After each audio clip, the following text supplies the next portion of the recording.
आखिर कर्ण की मृत्यु के बाद परशुराम जी कहाँ चले गए? एक ऐसा स्थान जहाँ आज भी दिखाई देते हैं परशुराम जी।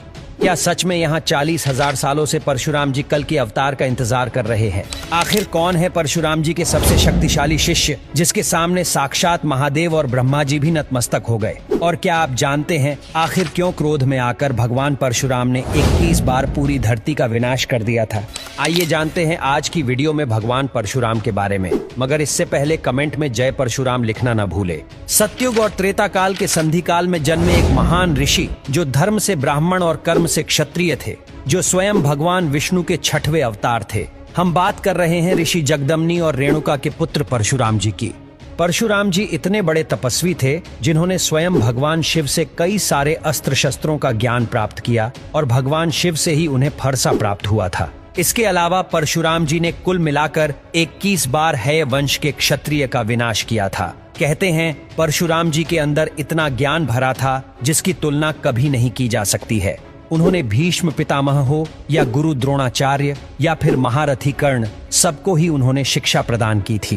कहते हैं भगवान परशुराम जी इतने न्यायप्रिय थे कि उनके आगमन से ही समस्त प्रजा निर्भय हो जाती थी। कहते हैं उनके तपोबल और योग बल से समस्त भूमंडल तथा तीनों लोग परिचित थे। हर कोई उनसे डरता था। साथ ही जब वह भ्रमण कर रहे थे तब उन्होंने सांदीपनी ऋषि के आश्रम में जाकर वहां पर शिक्षा प्राप्त कर रहे भगवान श्री कृष्ण को सुदर्शन चक्र प्रदान किया था। और कहते हैं कि कलयुग में होने वाले भगवान विष्णु के 10वें अवतार यानी कल के अवतार की शिक्षा और दीक्षा का कार्य स्वयं भगवान परशुराम जी करेंगे और इसीलिए वो आज भी उनका इंतजार कर रहे हैं। लेकिन अब सवाल ये उठता है कि आखिर परशुराम जी इस समय है कहाँ? तो इसके पीछे भी 2 अद्भुत कहानियां हैं।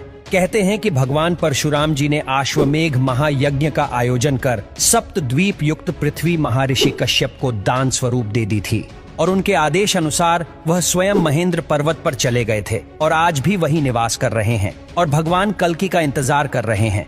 लेकिन सिर्फ यही नहीं, कुछ किंवदंतियां तो ये भी कहते हैं कि चीन और इंडिया के बीच में यानी तिब्बत के कुछ खास क्षेत्र में एक ऐसी घाटी है जिसे शांग्रीला घाटी के नाम से जाना जाता है, जहां समय रुक जाता है और कहते हैं कि भगवान परशुराम जी और बाकी के 6 चिरंजीवी यहीं पर मौजूद है जो स्वयं भगवान कल्कि का इंतजार कर रहे हैं।